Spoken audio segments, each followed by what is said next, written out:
Está começando mais um programa Bem-Estar ao Vivo pelo Facebook do Diário da Região. O tema de hoje é guarda compartilhada. Bom, ninguém se casa pensando em se separar, né? Mas os divórcios, infelizmente, acontecem todos os dias e muitas vezes quem acaba sofrendo são os filhos, né? Bom, em primeiro lugar, com o objetivo de dar às crianças, né, essa oportunidade de conviver tanto com o pai e com a mãe, sentir que ambos têm responsabilidade sobre ela, passou a vigorar desde 2014 a Lei da Guarda Compartilhada. Para tirar as suas dúvidas, estamos recebendo diversos convidados aqui hoje. A Tatiana Pires vai apresentá-los. Olá, estamos aqui com o juiz da Vara da Infância e da Juventude, Dr. Evandro Pelarim, com a doutora Thaisa Santana, ela é especialista em Direito da Família, e com o Beto Braga, ele é representante da APASE, Associação de Pais e Mães Separados na região de Rio Preto.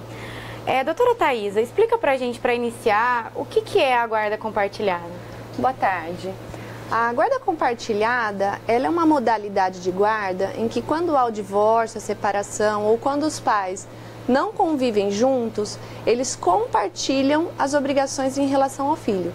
Então essas responsabilidades são compartilhadas entre o pai e a mãe. Então é uma divisão, né? Um compartilhamento dos direitos, das responsabilidades, diferentemente do que é a guarda unilateral, em que um fica com a guarda, com essa obrigação unilateral, sem prejuízo do outro exercer o seu poder familiar, mas na guarda compartilhada eles compartilham. Compartilham, assim, as decisões? Isso, as decisões em relação aos filhos. É que existe uma confusão entre as pessoas, muitas pessoas confundem a guarda compartilhada com a guarda alternada.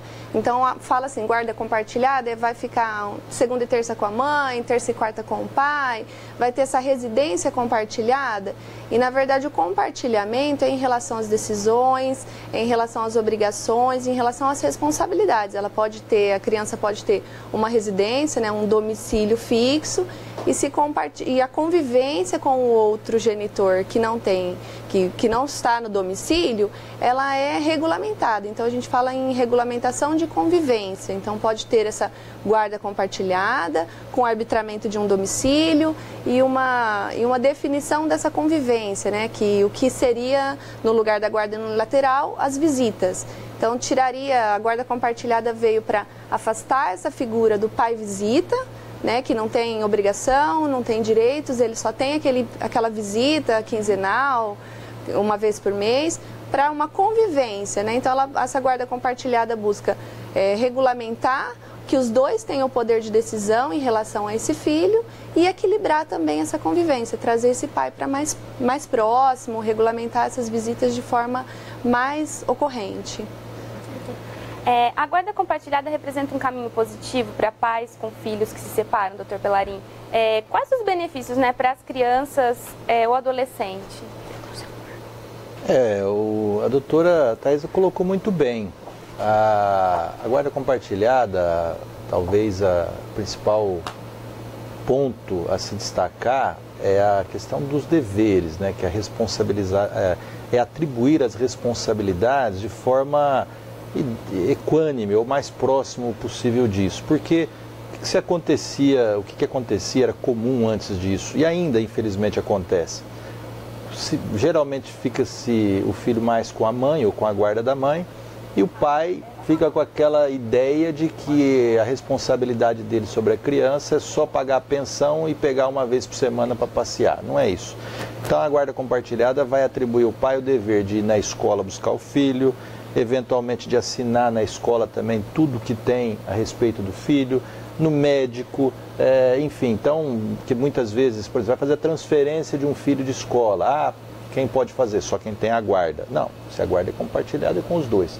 Então, isso mostra que para a criança, né, aí, olhando para a criança e para o adolescente, a guarda compartilhada, talvez o grande ponto de destaque dela seja suavizar aquela noção em que a separação dos pais faz com que a criança tenha de que cada um está no seu lugar. A guarda compartilhada talvez ajude a aproximar, pelos deveres, a criança do pai e da mãe. Entendi. Bom, não é raro a gente ver boletins de ocorrência sobre alienação parental, né? Quais os principais motivos, Beto? Olha, a questão da alienação parental, ela veio de uma certa maneira complementar a lei da guarda compartilhada. A lei da guarda compartilhada, inicialmente, ela tinha um detalhe na lei de 2009, 2010, que permitia uma interpretação e quando existia conflito entre os pais, o judiciário optava por dar a guarda normalmente para a mãe, né? A alienação parental, ela ajuda a impedir de uma certa maneira que se crie uma situação onde o pai ou a mãe que detém a guarda afaste o outro da convivência com os filhos. Entendi. Que isso é uma coisa que, de uma certa maneira, antes dessa correção que houve na lei em 2014, acontecia. Porque como alguns juízes entendiam que quando não havia harmonia que permitisse a concessão da guarda compartilhada, existiam situações onde se criavam animosidades fictícias para que simulasse uma situação onde a guarda não fosse dada. A alienação parental, eu, por exemplo, em um dos casos que eu atendi, eu estava até comentando com a doutora um pouco antes da gente começar, de um pai que ia buscar os filhos, ele me ligou, hoje ele é até meu amigo, é um professor, ele ia buscar a filha e chegava lá, a mãe tinha viajado e ele foi deixando, ele não foi tomando nenhum tipo de providência em relação a isso. Quando ele quis se aproximar da filha, a filha rejeita ele. E ele tem uma luta para tentar se aproximar da filha hoje, ele não consegue reverter isso. E é muito saudável, né? Essa questão da convivência dos dois, do pai e da mãe com os filhos. Eu até estava comentando com a Tati quando ela conversou comigo, acho que é quase uma questão de saúde pública, né?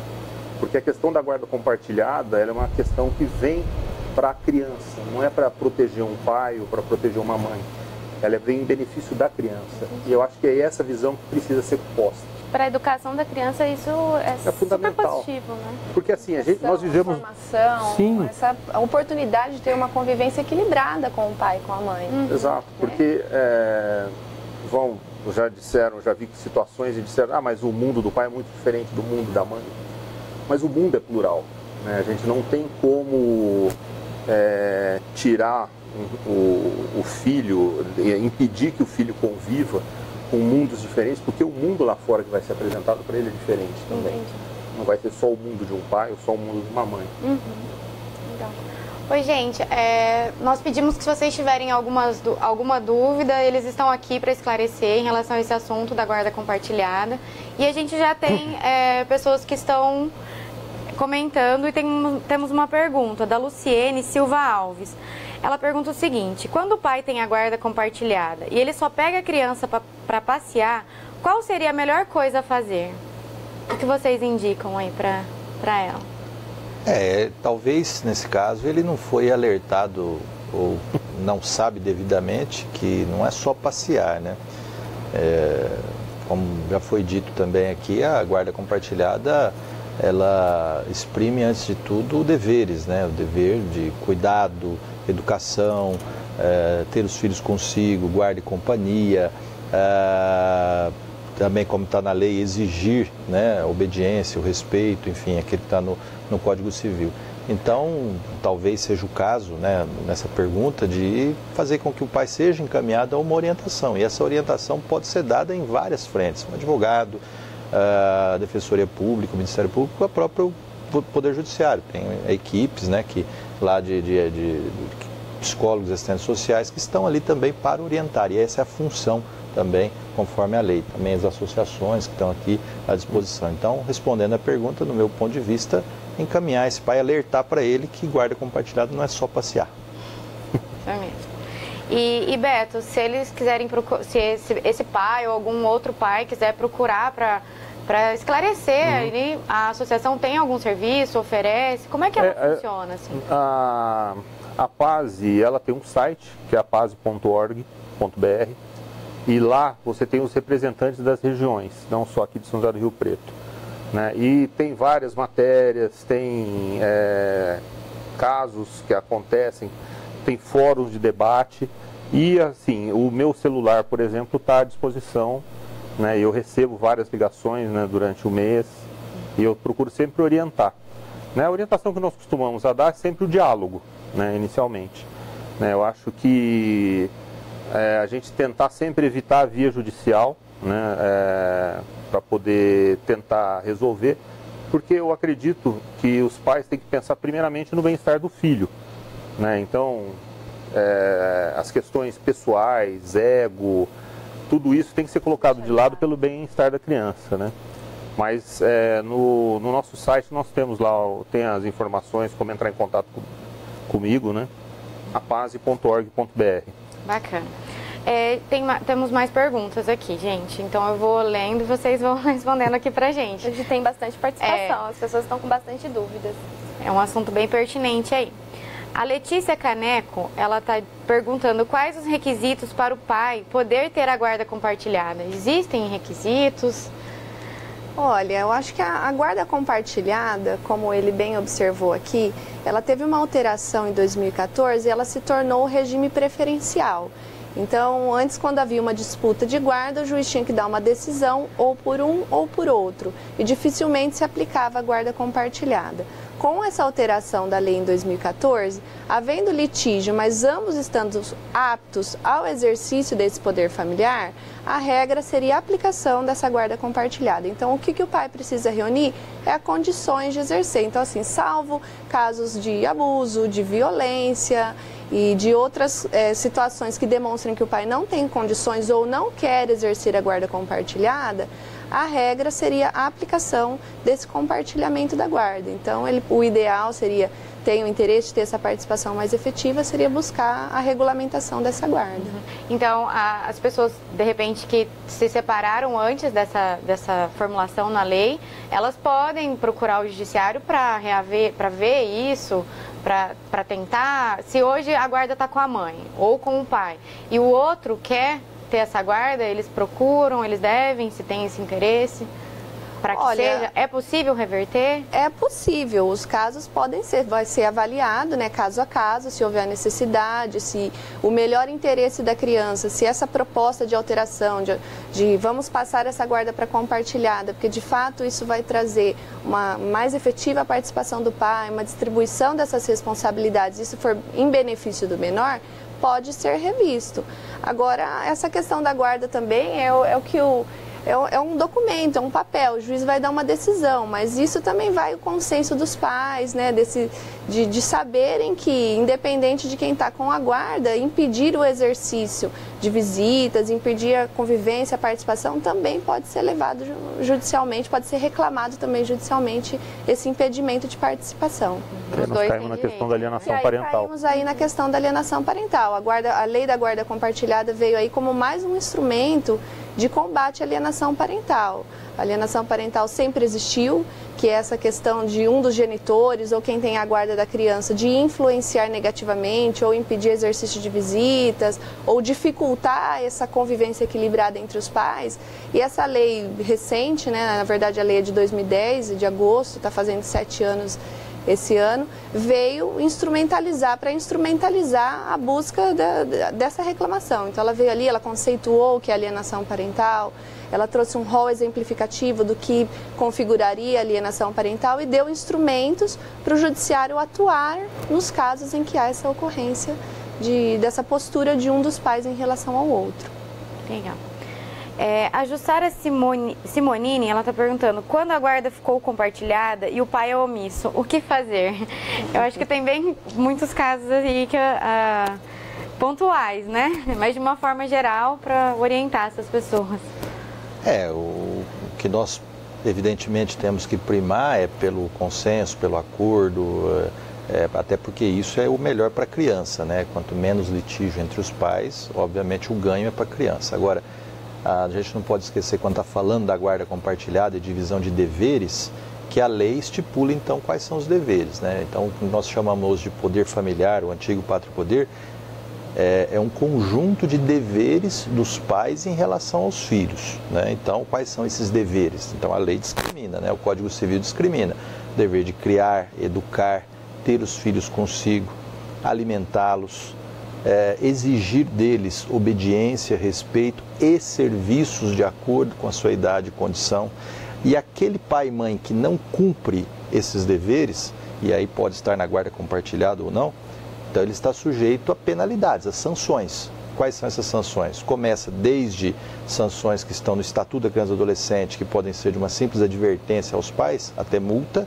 ou suspensão ou destituição do poder familiar, em casos mais graves, até crimes podem estar sendo cometidos. Então, evidentemente, que a gente quer evitar que isso aconteça. Agora, em situações muito sérias em que não se está cumprindo o dever da guarda compartilhada, o pai ou a mãe pode incorrer, pelo menos no mínimo, numa negligência, que o artigo 249 do ECA prevê multa que vai até 20 salários de referência. Ou seja, quem não cumpre o dever da guarda compartilhada pode ficar sujeito, no mínimo, a uma multa. Bom, a gente ainda tem bastante pergunta aqui. Tem uma da Fabiana Pereira, ela é pedagoga. Bom, ela está relatando aqui, fazendo uma pergunta. Sou pedagoga e ouço de minhas alunas do curso de graduação de pedagogia a seguinte questão. A criança fica um período com o pai e um período com a mãe, ambos com vidas diferentes e que dentro do ambiente escolar, dependendo da idade educacional da criança, traz alguns desconfortos nas atividades, trazendo o papel da atual esposa do pai, exemplo, no lugar da mãe. Dentro dessa situação, qual é a posição de vocês em relação a esse processo para a criança no desenvolvimento educacional e em seu meio social? Até que ponto isso pode ou não atrapalhar o processo de aquisições educacionais? Tem algum perda isso? Alguma perca para as crianças isso? Eu acho que a criança tem que... É aquilo que eu estava dizendo, né? Não existe uma regra, né, para nada na vida, assim, de maneira geral. Você tem leis que elas devem ser cumpridas, tudo mais. Infelizmente, assim, tem formas para você punir os pais que não exercem a guarda compartilhada ou que exercem de maneira errada, né, que seja prejudicial à criança. Mas as crianças, elas têm essa capacidade de adaptação, né? Todos nós temos de maneira geral, né? Isso é uma coisa nata do ser humano. E a criança tem que aprender a conviver em mundos diferentes.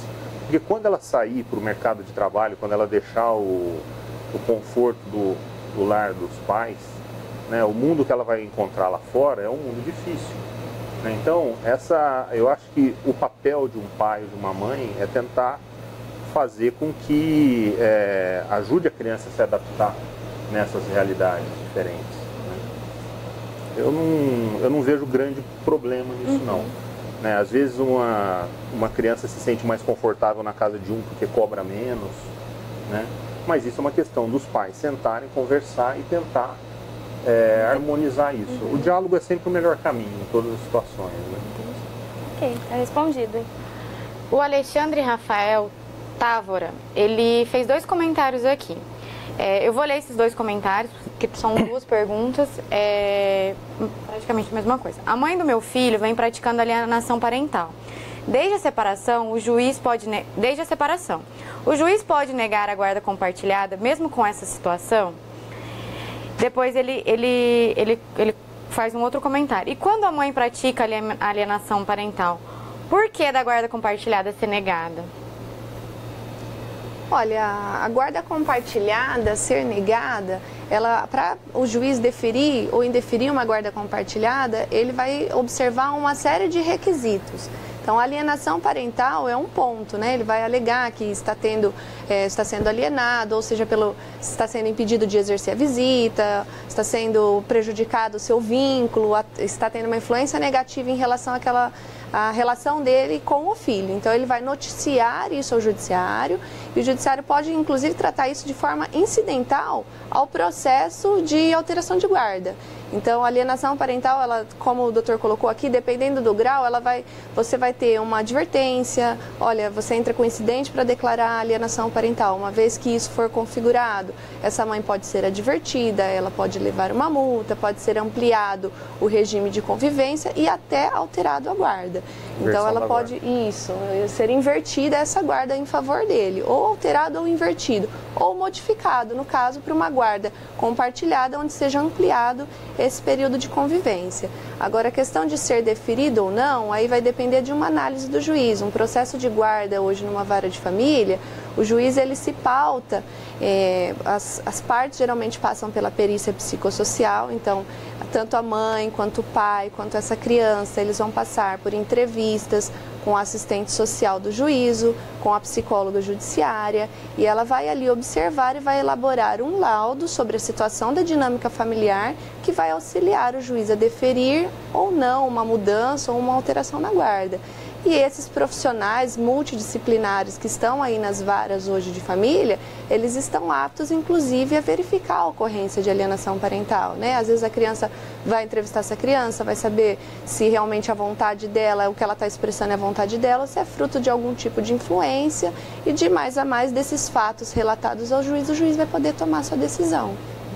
Então, deferir ou indeferir é a cada caso e tem uma equipe que está... E geralmente esses processos vão ser analisados, vão ser submetidos a essa equipe multidisciplinar que vão dar elementos ao juiz deferir ou não a alteração de guarda e verificar ou não a ocorrência de alienação parental. Infelizmente, assim, a única coisa é que isso não é um processo rápido. Sim. Né? Isso que é uma coisa que eu acho que é o mais doloroso para os pais, né, que estão numa situação dessa, essa espera. Porque você vê o filho passando por um processo em que ele não tem condição de agir para alterar isso. Né? Eu acho que se nós conseguíssemos fazer com que a justiça fosse um pouco mais célere nesses casos, seria benéfico para todo mundo, né? Principalmente para as crianças. Né? Mas, infelizmente, ainda caso o diálogo não seja suficiente para resolver essas situações, como a doutora disse, noticiar o judiciário e esperar que ele seja o mais célere possível para dar uma solução para o caso. Bom, a gente já ia fazer uma pergunta aqui sobre se a guarda compartilhada é uma opção somente para pais que não moram na mesma cidade, né? Aí tem uma pergunta aqui da Nayamara Fernandes. Quais os direitos do pai quando a filha mora em outro estado com a mãe e esta não aceita que ele pegue a filha uma vez por mês e leve para ficar no fim de semana em sua casa? Olha, o Analdino, que é o presidente da PASE, ele tem guarda compartilhada, ele mora em São Paulo e a filha dele mora em Goiânia. Então, assim, essa questão da guarda, como foi dito aqui, não é questão de moradia, né? É questão de você dividir as responsabilidades, os deveres, tentar chegar em situações de pedir apoio, inclusive, para um pai, para uma mãe, e falar, olha, precisamos conversar isso com a criança para tentar resolver tudo mais. Equilíbrio, né? O equilíbrio, exato. Então, eu não vejo problema em ter guarda compartilhada morando em lugares diferentes. E acho que a tecnologia pode até aproximar isso claro, hoje, né? Com o Skype, todas as... Criança hoje, assim, ela já nasce com o manual de tudo, né? Então, minha filha com 6 anos de idade mexendo no celular melhor que minha mãe. Sim. Então, eu acho que esse não é o problema. Com relação ao segundo ponto, acho que a gente cai novamente na questão da alienação parental, né? Se está estipulado que o pai, mesmo morando na cidade, pode ficar com o filho, com a filha, seja um dia por mês, se ele quiser buscar e trazer para a cidade dele, levar a tempo de que não haja prejuízo de escola, não haja prejuízo de nada. Mas que possa possibilitar o convívio com a família paterna, que às vezes está em outra cidade, se isso não for pelo bom senso e pelo consenso das partes, tem que ser feito pelo judiciário, entende?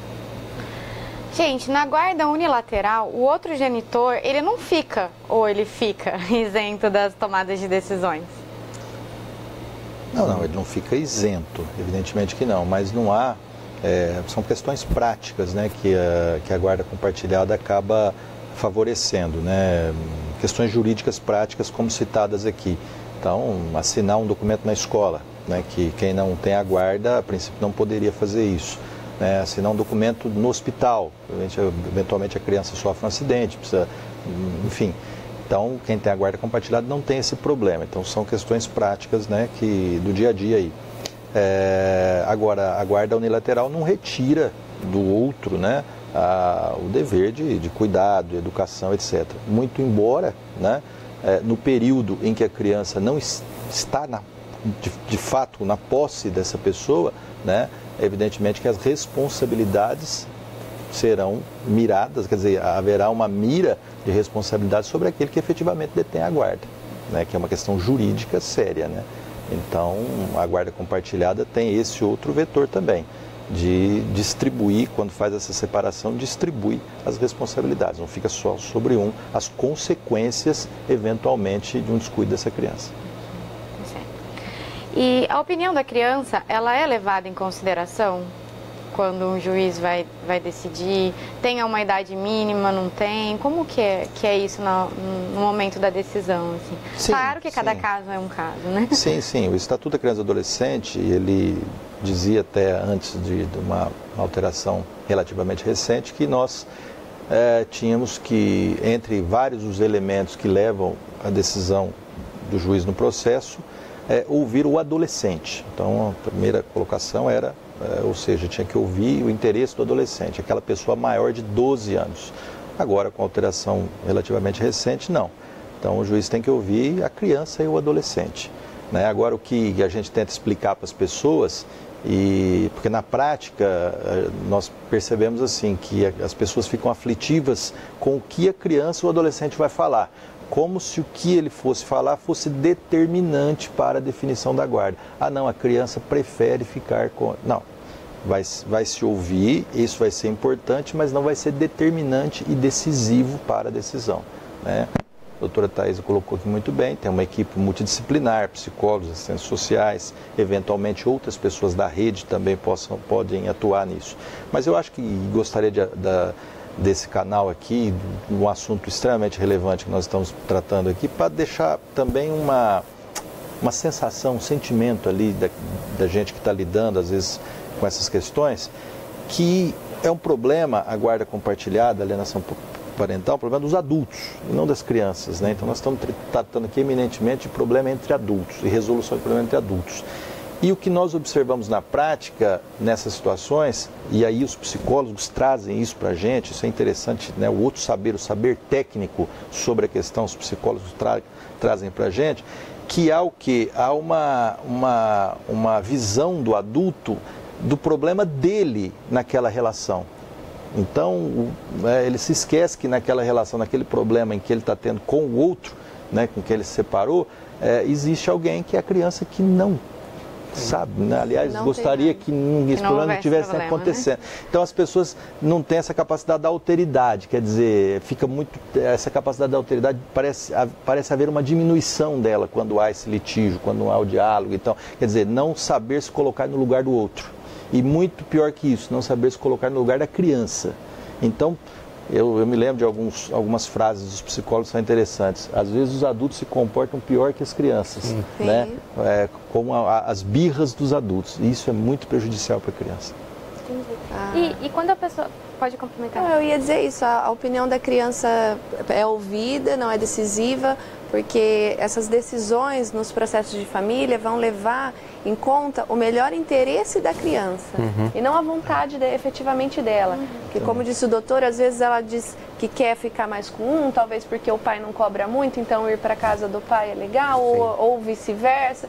Então, esses profissionais da área vão apurar, olha, há um interesse, até onde isso realmente é o interesse do filho ou não de participar da vida daquele pai, não quero, mas até onde ele realmente não quer, ou até onde ele está sendo influenciado a não querer, ou em relação desse conflito, porque muitas vezes o conflito entre o pai e a mãe, o filho se sente até assim, de demonstrar a vontade dele de estar com um ou estar com o outro.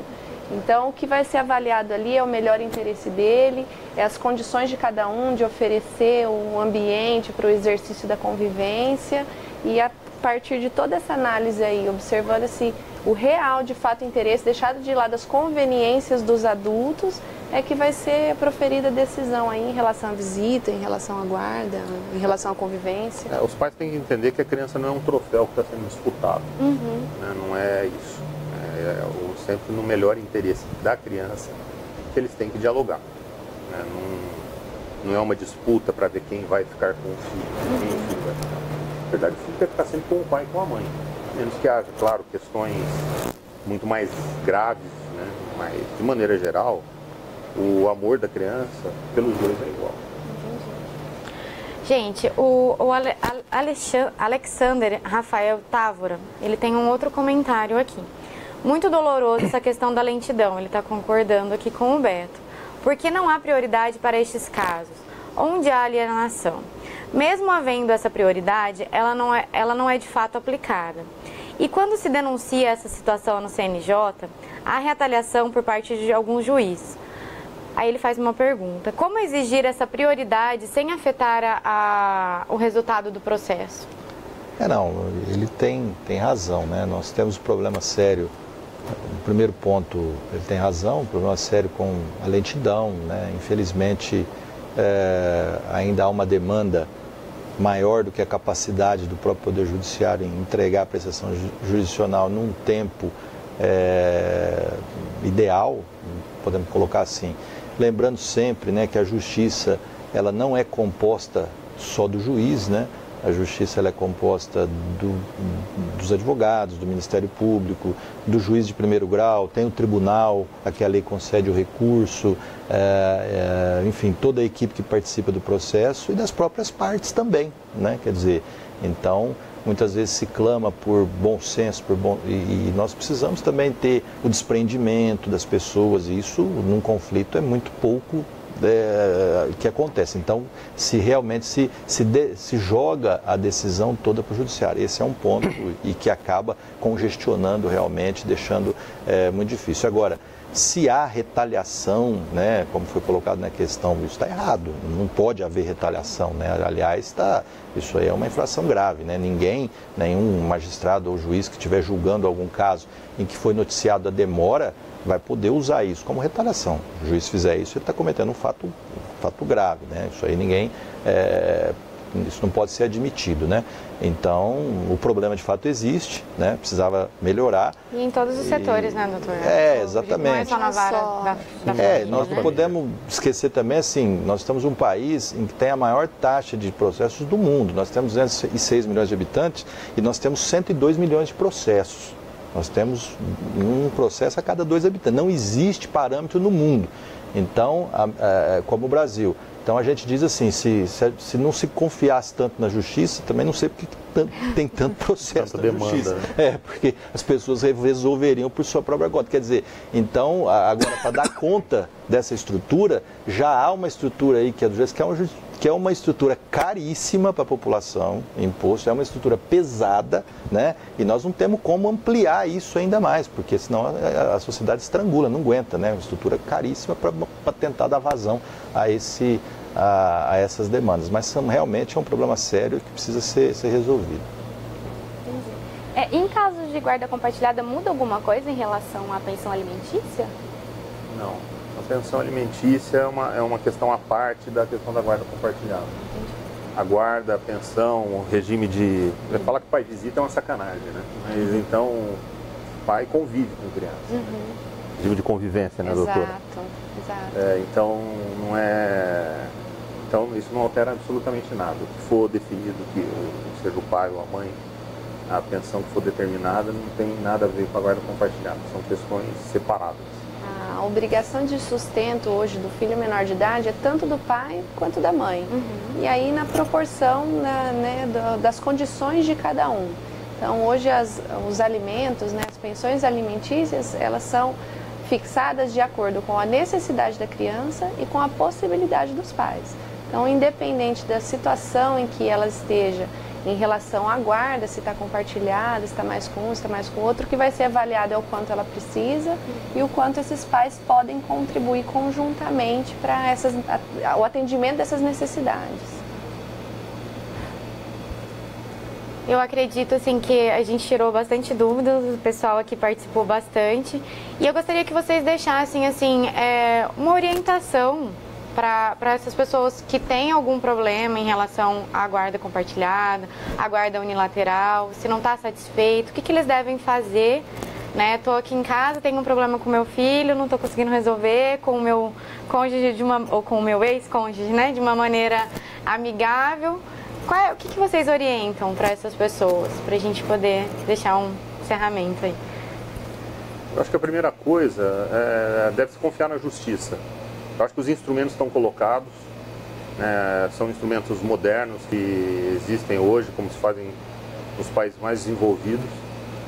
Apesar das questões, como eu já tinha falado anteriormente, da lentidão da justiça, dessa morosidade, isso não é uma questão simplesmente da vara de família, isso é um problema do judiciário, do Brasil de maneira geral.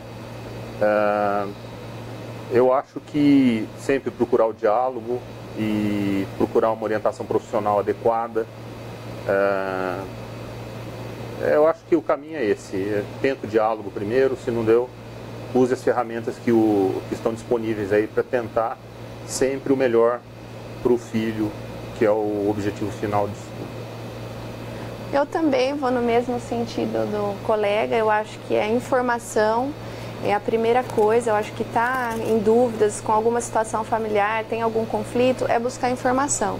Então busque se orientar, saber o que está acontecendo e buscar o diálogo em primeiro momento. Então, às vezes, os advogados também atuam como intermediadores dessa relação, porque às vezes você não consegue chegar no ex-parceiro, no ex-cônjuge com essa conversa, mas às vezes o advogado pode te auxiliar.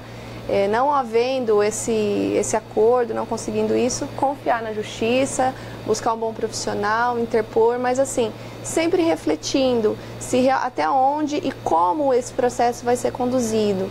Então a gente tem aí hoje nas varas de família, a maioria dos processos, antes de prosseguir, as partes passam por sessões de conciliação e de mediação, que às vezes pode ser o caminho, porque ali tem profissionais habilitados também para talvez trazer essas partes, informar essas partes, trazer essas partes para uma resolução consensual daquele conflito.